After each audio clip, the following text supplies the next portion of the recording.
Essential channel से मैं रूपाली आप सभी का बहुत बहुत स्वागत करती हूँ। Twin flame energy update, cosmic energy overview, ये सबसे मेन इम्पॉर्टेंट फैक्ट है इस वक्त की एनर्जी का।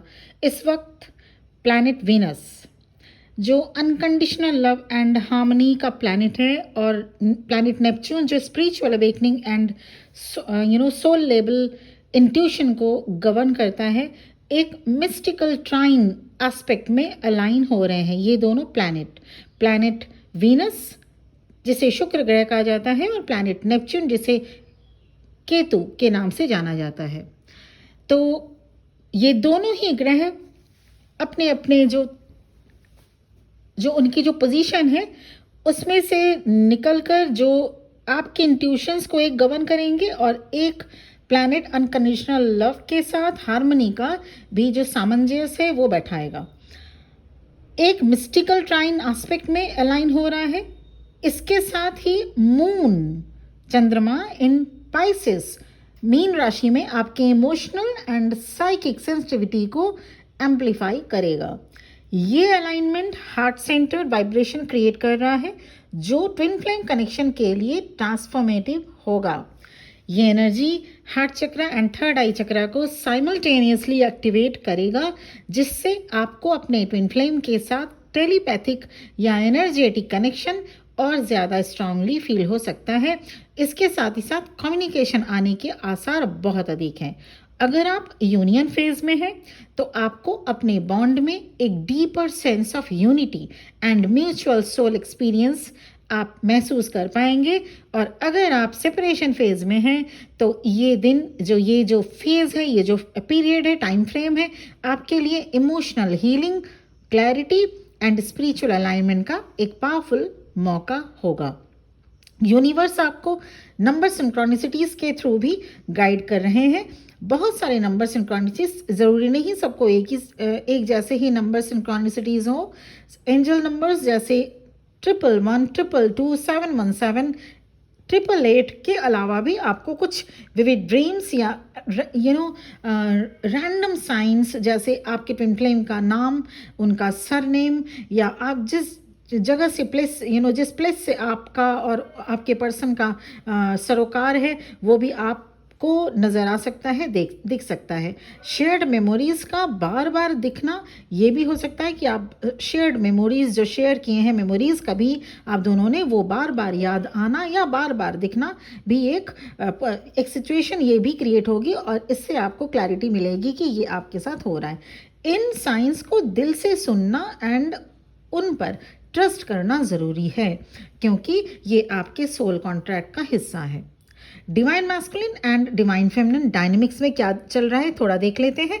ट्विन फ्लेम जर्नी में divine masculine and divine feminine energies का इंटरप्ले एक फाउंडेशनल रोल प्ले करता है। तो डिवाइन मैस्कुलिन की एनर्जी कैसी है?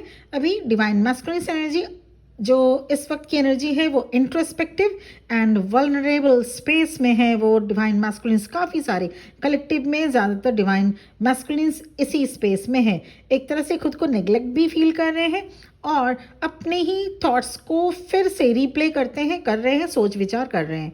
तो इंट्रोस्पेक्शन बहुत ज़्यादा चल रहा है डिवाइन मैस्कुलिन के लाइफ में। डिवाइन मैस्कुलिन्स अपने इनर फियर्स, सोसाइटल कंडीशनिंग या पास्ट वुंड्स को फेस करेंगे या कर रहे हैं बहुत से डिवाइन मैस्कुलिन्स।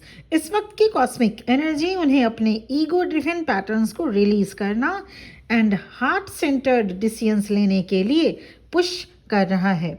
अगर आप अपने डिवाइन मैस्कुलिन्स से टच में हैं तो आपको समझ में आएगा, उनके अंदर ये सारी चीज़ें आपको देखने में आएंगी। ऑल ऑफ अ सडन आपको आपके साथ कनेक्ट करेंगे और थोड़ा बहुत स्पिरिचुअल बातें भी करेंगे। उसके बाद ऑटोमेटिकली फिर से मैट्रिक्स के साथ लिंक्ड होने लगेंगे। तो ये सारी चीज़ें आप देखने पे पता आपको चल जाएगा। अगर आप डिवाइन मैस्कुलिन है या आपका ट्विन फ्लेम इस रोल में है, क्योंकि बहुत सारे डिवाइन मैस्कुलिन्स वीडियो को सुनते हैं, इसलिए अगर आप डिवाइन मैस्कुलिन है या अगर आप डिवाइन फेमिनिन है और आप अपने डिवाइन मैस्कुलिन के लिए ये वीडियो सुन रहे हैं, तो ये एक अपॉर्चुनिटी है अपने ऑथेंटिक सेल्फ के साथ अलाइन होने का।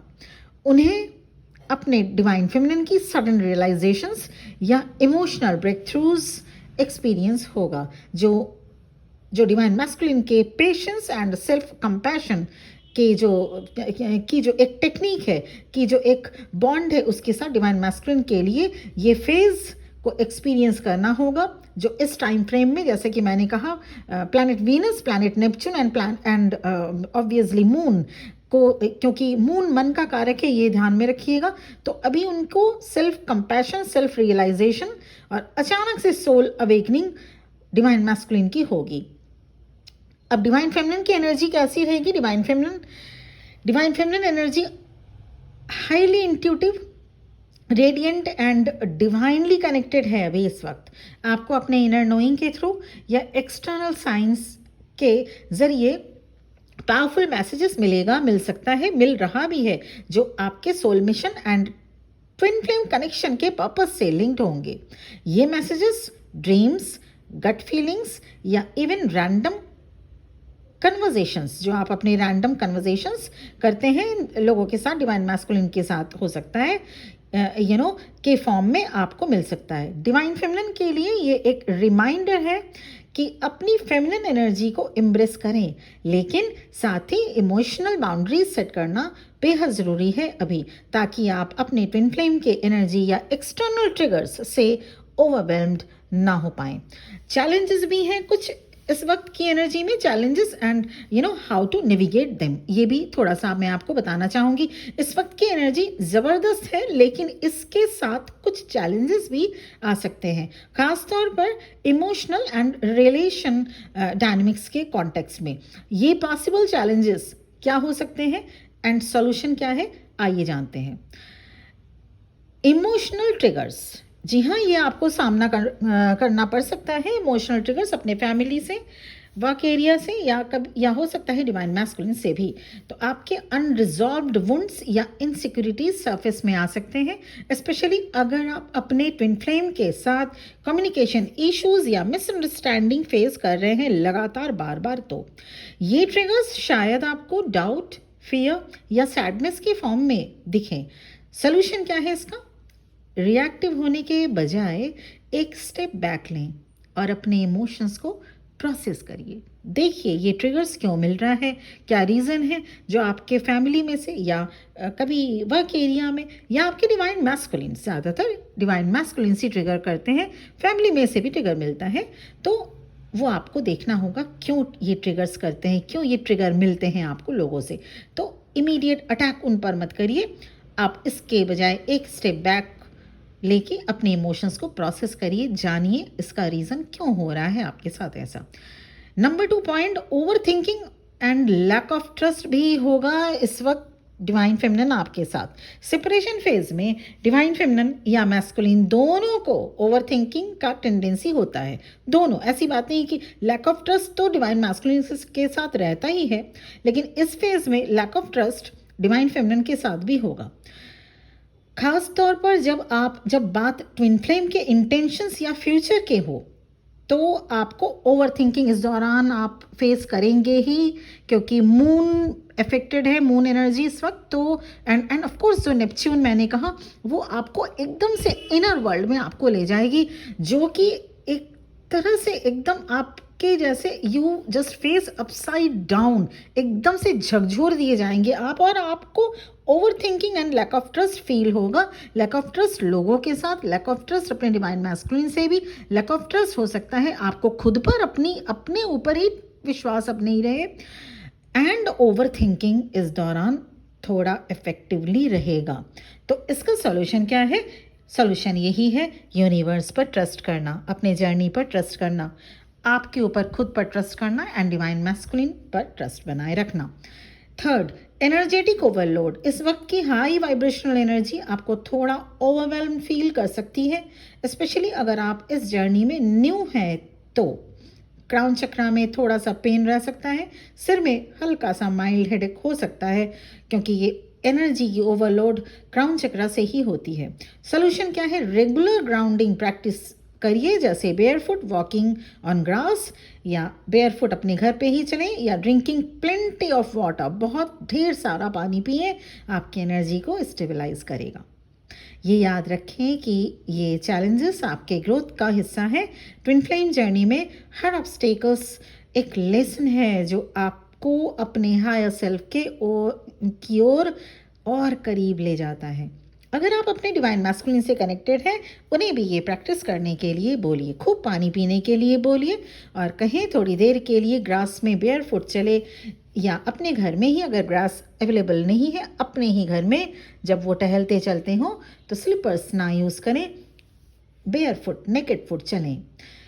ग्राउंडिंग इन नेचर, नेचर के साथ टाइम स्पेंड करें आप, खास तौर पर पानी के पास, जैसे रिवर हुआ, लेक हुआ, या इवन फाउंटेन एरिया में अगर आपका घर है तो। ऐसे जाना नहीं है कि आप अपना घर अगर आपका इन सब जगह के आसपास नहीं है तो आप चले वहाँ पे, नहीं। पानी क्या करता, अगर आप अपने कुछ देर बाल्टी में भी, बकेट में भी पानी डाल के रखें, आप पैर में डुबो के रखेंगे ना, वो भी आपको फ़ायदेमंद होगा। या अगर आपके पास आपके घर में आर्टिफिशियल फाउंटेन है तो भी आप उसके पास थोड़ी देर टाइम स्पेंड करिए, वहाँ पे भी आपको बहुत सुकून मिलेगा। पानी क्या है, वाटर क्या है, वाटर इज पाइसियन एनर्जी। तो इस वक्त पाइसियन के साथ रेजोनेट करता है वाटर, तो और आपकी इमोशंस को बैलेंस करेगा। लेकिन हाँ, ये ध्यान में रखिएगा, जो वाटर है ना, इट्स एन एनर्जी। जैसे फायर एक एनर्जी है, इलेक्ट्रिसिटी एनर्जी है, मनी एनर्जी है, तो उसी तरह से वाटर इज एन एनर्जी, पानी एनर्जी है। पानी को बेमतलब अगर आप बहाएंगे, वेस्ट करेंगे, खुला नल छोड़ दिया, या शावर में नहा रहे तो नहा ही रहे, नहाना हो गया बस खड़े हैं ऐसे ही नहा रहे, तो ऐसे में आप यकीन मानिए आपके इमोशंस, आप बहुत ज़्यादा उस वक्त इमोशंस जो आपकी ड्रेनेज वो होगी। पानी एनर्जी है, और एनर्जी को सेव करना सिर्फ साइंटिफिक या पानी बचाना, जल ही जीवन है, ये तो है, लेकिन पानी अगर आपने वेस्ट किया तो वो आपको इमोशंस के तौर पे आप ज़्यादा इमोशनल हो जाएंगे, आपको पर्जिंग ज़्यादा होगी। जो पानी ज़्यादा वेस्ट करता है, आप देखे होंगे, आप इसको एक मिला लीजिए, ये थ्योरी है, जो पानी ज़्यादा वेस्ट करता है, आप नहाइए धोइए, आप पानी खूब पीजिए, उसमें कोई बात नहीं, लेकिन खुला नल छोड़ना या एक तरह से बेरुखी दिखाना, अरे ठीक है पानी बह रहा है तो बहने दो, को जब होगा बंद कर देंगे, या पानी खूब बहाना, ज़रूरत से ज़्यादा पानी का खर्चा करना, ये आपका इमोशंस जो है ना, आपके जो आंसू है ना, उस रूप में आपको चुकाने पड़ते हैं उसकी कीमत। वैसे भी वाटर जो है वो लिक्विड मनी का भी काम करता है, इसलिए ये भी हम जानते ही हैं, एस्ट्रोलॉजी में भी हम पढ़े हैं, हम जानते हैं कि पानी का ज़्यादा खर्चा करना पैसे का भी खर्चा करना होता है। यहाँ पे इमोशंस का भी आपको ध्यान में रखना होगा। बहुत लोग छोटी छोटी बातों में रोने लगते, उनका नेचर ज़रूरी नहीं कि हर एक का, लेकिन उनमें से बहुतों का नेचर ये होगा कि वो पानी बहुत ज़्यादा बर्बाद करते हैं। एक और एनर्जी क्लियरिंग रिचुअल्स आपको मैं बताना चाहूँगी, अभी इस दौरान आपको करना ज़रूरी है, या आप चाहें तो आप कर सकते हैं। अगर आपको लगता है कि आपकी एनर्जी हैवी या स्टैग्नेंट है, अगर आप हाई वाइब्रेशन में आ चुके हैं, अगर आप जर्नी को जस्ट कंप्लीट करने के ही स्टेज पर हैं, तो फिर ठीक है, फिर आपको ये नहीं करनी। पर अगर आपको लगता है कि आपकी एनर्जी हेवी है इस दौरान या स्टैग्नेंट है, तो एक सिंपल क्लिनजिंग रिचुअल करें। एक वाइट सेज स्मज स्टिक, या ये जो पैलो सैंटो होता है ना, जो जिसको जलाया जाता है, वाइट सेज, आप इसको ऑनलाइन भी आप खरीद सकते हैं, या आपके आसपास अगर कहीं मिलता हो, जहाँ पे पूजा वगैरह का सामान मिलता है, वहाँ पे आपको मिल जाएगा। तो वाइट सेज आप इसको जलाएं, और जलाने के बाद इसको अपने बॉडी के अराउंड, अपने शरीर के अराउंड उसको जेंटली मूव करें। ऐसे में क्या होगा, जो आपकी जो एनर्जी है, आपकी जो बॉडी की ऑरा है, वो क्लेंस होगी। ट्विन फ्लेम कनेक्शन एक रोमांटिक रिलेशनशिप से कहीं ज़्यादा है। ये एक सेक्रेट सोल कॉन्ट्रैक्ट है जो आपको अपने डिवाइन पर्पस और हाईएस्ट पोटेंशियल तक ले जाता है। अगर आप यूनियन में हैं अपने डिवाइन काउंटर पार्ट से, डिवाइन मैस्कुलिन से, तो इस वक्त की एनर्जी को अपने बॉन्ड को डीपन करने के लिए यूज़ करें। ओपन कम्युनिकेशन कीजिए। वल्नरेबिलिटी एंड म्यूचुअल रिस्पेक्ट के थ्रू आप अपने कनेक्शन को और स्ट्रॉन्ग कर सकते हो। इस वक्त की एनर्जी में अगर आप अपने पार्टनर के साथ कनेक्टेड हैं, कांटेक्ट में हैं, तो इस वक्त बहुत ही ओपन कम्युनिकेशन कीजिएगा और with mutual respect. Of course आपका बॉन्ड जो आगे आने वाले मंथ है उसमें और भी ज़्यादा डीपन होता जाएगा। अब अगर आप सेपरेशन में हैं तो एक जेंटल रिमाइंडर है कि फिजिकल डिस्टेंस आपके सोल लेवल कनेक्शन को कमज़ोर नहीं करता। सेपरेशन एक डिवाइन फेज है जो आपको अपने इंडिविजुअल सोल पर फोकस करने के लिए मौका देता है। इस टाइम को अपने personal growth, self love and spiritual practices के लिए इन्वेस्ट कीजिए, इनर वर्क कीजिए। ये याद रखें कि ट्रू रियूनियन तब होता है जब दोनों पार्टनर्स अपने इनर अलाइनमेंट में आ जाते हैं। इस वक्त की एनर्जी आपको सरेंडर एंड ट्रस्ट का लेसन भी सिखाती है। यूनिवर्स के डिवाइन टाइमिंग पर भरोसा करें। ये विश्वास रखें कि हर स्टेप आपको अपने अल्टीमेट पर्पस के ओर ले जा रहा है। सो ट्विन फ्लेम जर्नी में इम्पेशेंस का, कंट्रोल का जो एक टेंडेंसी, इम्पेशेंस होना ये बहुत गलत होगा ट्विन फ्लेम जर्नी में। या कंट्रोलिंग टेंडेंसी जो आप सिचुएशन को खुद से कंट्रोल करने की जो एक टेंडेंसी रखते हैं वो गलत होगा आपके लिए। ये टेंडेंसी या इम्पेशेंस आपको डिस्ट्रैक्ट कर सकता है, लेकिन जब आप फ्लो के साथ इनर वर्क करते हुए एक लय में आगे बढ़ते हैं तब मिरेकल्स अनफोल्ड होते हैं। ट्विन फ्लेम जर्नी में हर चैलेंजेस, हर सिंक्रोनिसिटीज और हर मोमेंट आपको एक हायर वाइब्रेशन के लिए तैयार कर रहा है। आपका कनेक्शन डिवाइनली प्रोटेक्टेड है और यूनिवर्स हर कदम पर आपके साथ होते हैं इस जर्नी में। इस वक्त की एनर्जी एक पावरफुल एनर्जी तो है ही, पर कमज़ोर या हेवी नहीं है। कुछ लोग हेवी फील करेंगे, वो जिन्होंने अपना इनर वर्क नहीं शुरू कर पाए, या जिन्होंने अभी अभी जर्नी को ज्वाइन किया, या जिन्होंने कुछ महीने हो चुके हैं इस जर्नी में आते हुए पर फिर भी समझ नहीं पा रहे हैं इस जर्नी के जो एक रोलर कोस्टर फेज वाली जो एक सिचुएशन लाती है ये जर्नी। तो इस जर्नी को समझने के लिए आपके पास सिंपल फंडा ये है कि आपको एक अवेयरनेस में रहना होगा, और बाकी सारी चीज़ों से भी एक इम्पॉर्टेंट चीज़ है, सबसे पहले आपको जानना है कि क्या आप ट्विन फ्लेम जर्नी में हैं या सिंपली इल्यूजन में आप अभी हैं। आप इस जर्नी में हैं ही नहीं, और क्योंकि अगर आप हैं ही नहीं इस जर्नी में तो आप अपना टाइम, एज और एनर्जी ख़राब कर रहे होते हैं। और अगर आप हैं, क्योंकि इस वीडियो को जो सुन रहा है ज़्यादातर लोग ट्विन फ्लेम जर्नी में हो सकते हैं, और अगर आप हैं तो सिंपल सी बात है, इनर वर्क कीजिए। इनर वर्क के साथ ही तभी इस जर्नी को आप आगे लीड कर पाएंगे, सक्सेसफुली नेविगेट कर पाएंगे। और पर्सनल रीडिंग, पर्सनल सेशन भी अवेलेबल है, और मेरा नंबर वीडियो के स्टार्टिंग में और डिस्क्रिप्शन बॉक्स में भी दिया गया है। फॉर पर्सनल हेल्प या सपोर्ट के लिए आप मुझे कॉल कर सकते हैं। Thank you very much for watching this video. Channel को सब्सक्राइब करके बेल आइकन को प्रेस ज़रूर कर दीजिएगा। ओम नमः शिवाय।